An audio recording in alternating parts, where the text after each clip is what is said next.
We'll get to that later. We'll get to the Guardians later. Plenty of talk about the Browns, and Tyvus hasn't been here for draft talk yet.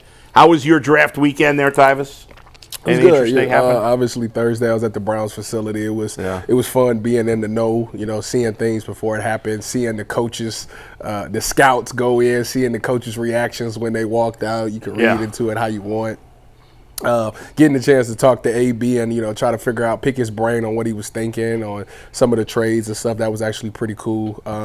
Friday and Saturday, I was in Columbus, just watched it locally. At that point, it was about what the Browns did and where the Buckeyes was going. And for me, I didn't spend a ton of time watching it. Like when Shedeur got drafted, I was driving back home and my wife texted me like, Shedeur got drafted. I'm like, it's crazy because my wife could care less about the draft. She was locked in. But she said she seen that and instantly just texted me instantly like Shedeur got drafted type thing. So he had a lot of buzz, and I think the ratings was through the roof because everybody actually turned out to be a great story for the NFL because people was locked in just to see where this kid was going to go.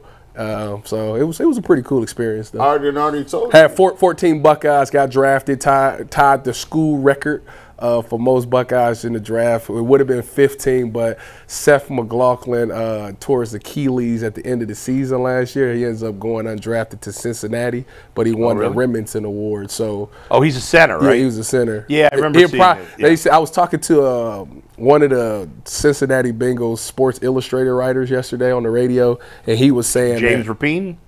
I think that might be who it is. He worked in Cleveland. I'm not 100% sure. That sounds familiar. Shout out to the old school. Anyways, fellas. Yeah. He was saying that he thinks Seth will probably play guard because they got a center. Yeah, I mean they don't have one startable guard. They drafted a kid out of Georgia. And He'll redshirt this year because Achilles is. So you saying he would have been drafted had he not? Yeah, I see. I would pick then. Yeah, Dane Brugler had him as like a second or third round. Oh pick. wow. Yeah. So he could end up being their starter in 26. Probably. Okay, cool. Yeah. I like that. Listen, Shedeur, we asked before the season started, or before he got drafted, is he going to be the most popular Cleveland Brown? I was just asking you guys before the show. That is confirmed. Is he more popular than Joe Flacco? Who's more popular, Shedeur or Flacco? Right now? Right now? Yeah. Joe Flacco's popular in Cleveland. Shedeur's popular worldwide. I meant in Cleveland. I just meant in Cleveland. In Cleveland? Yeah. Shedeur right now. I mean, he's the most popular dude on the team. It's the most... I mean, he's the biggest... Listen, guy got drafted in the 5th round. He's the biggest story of the draft. You want to know what's crazy? Yeah. So they signed Joe Flacco, right? Yeah. Nothing. What do you mean nothing? They draft Shedeur. You got Michael Woods on Twitter. You got Denzel Ward on Twitter. Yeah. You got David Njoku on Instagram. Oh, none of the players said anything when they signed Flacco? I didn't see it. I don't think none of the players signed. Did y'all see? Maybe I'm wrong because I didn't see it. Dillon Gabriel did a phone call. Or Dillon Gabriel. Like messed up, dog. Like, he's a good player. He's actually a really good guy. If you want to know the popularity, like his part, is this true? Did somebody gift him $1 million? Yes. What? So what happened was it was a report that came out yesterday that was talking about he had this party and somebody gifted him $100,000. And Dillon Sanders Jr. seen the tweet, retweeted it, and said, if you're going to quote it, make sure you say it correctly. It was $1 million. Wait, I'm confused. They gifted him. Who got $1 million? Shedeur. For what? Somebody pulled up. Somebody gave $1 million. Like, listen, they was playing with my boy. Yeah. Hold on. But it's not like he need. I mean, I guess it's not his money. I'm about to go pull it up for you. Give me a second. Do you know how many rappers, celebrity, like there was like players. Dak Prescott was there. Yeah. Like all these people is here. Like when people slap. Here you go. I got it for you. Okay. Dave Kleiman. I know how you feel about him. Who? I don't even know who that is. Dove. Oh, don't read that. Don't read that. I got you for this. Shedeur Sanders threw a massive party to celebrate being drafted by the Browns. Sanders performed his hit rap songs and flexed over $100,000 in cash during the event. So many celebrities were in attendance as well. Cleveland drafted a superstar. Dillon Sanders Jr. retweeted it and said, let's tell the correct story now, ... It was actually a gift that he received, ... And it was $1 million. All right. What do you guys think of this? I don't love the idea of like. Let me make it very clear, because as soon as I say this, you're gonna sound hater. We're going to give the Shedeur Sanders attention outside noise conversation All right. a little bit. Would you rather save your thoughts on that? Because I think it's going to mesh into what all right, we'll talk about it later. You killed my momentum anyway.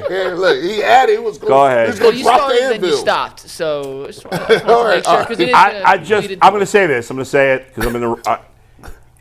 I think when people are comparing him to Johnny Manziel, it's completely unfair. Johnny Manziel was a bum.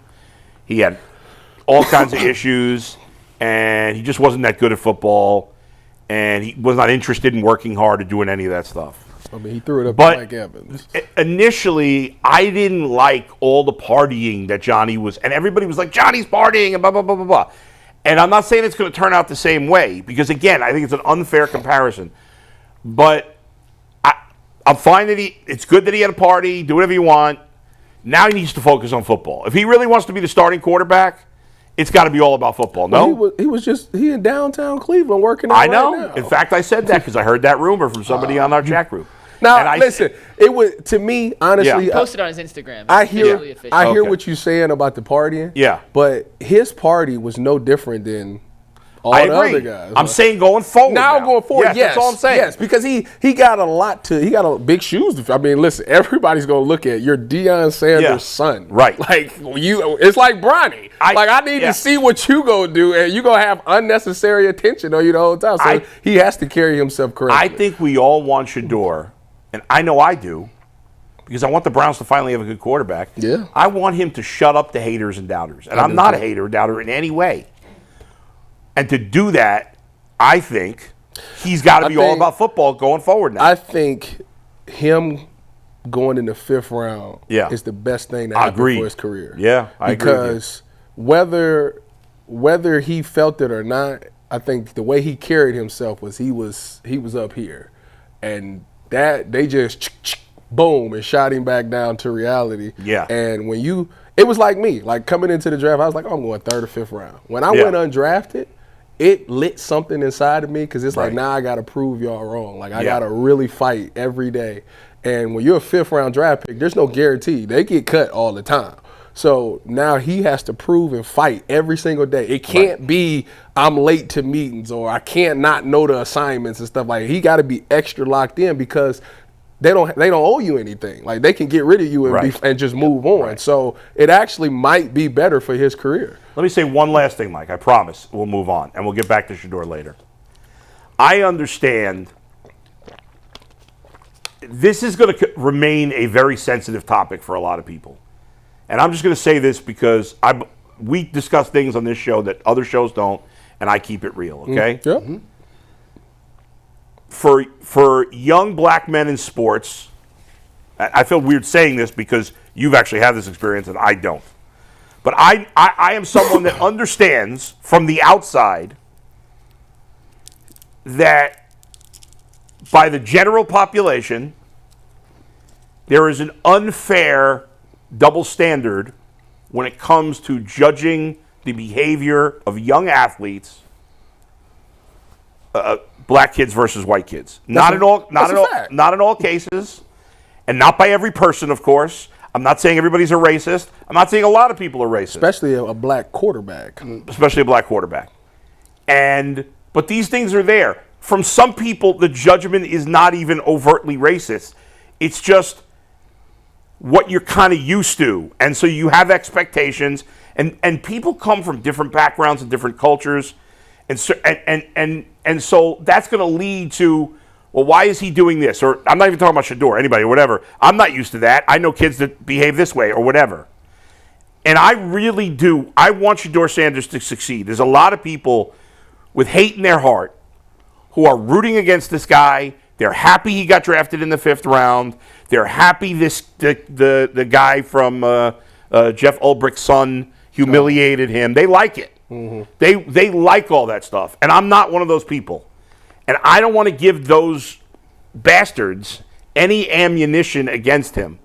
And the way for him to win is to shut them all up. So he's got to be himself. I get that. Mm-hmm. I get that.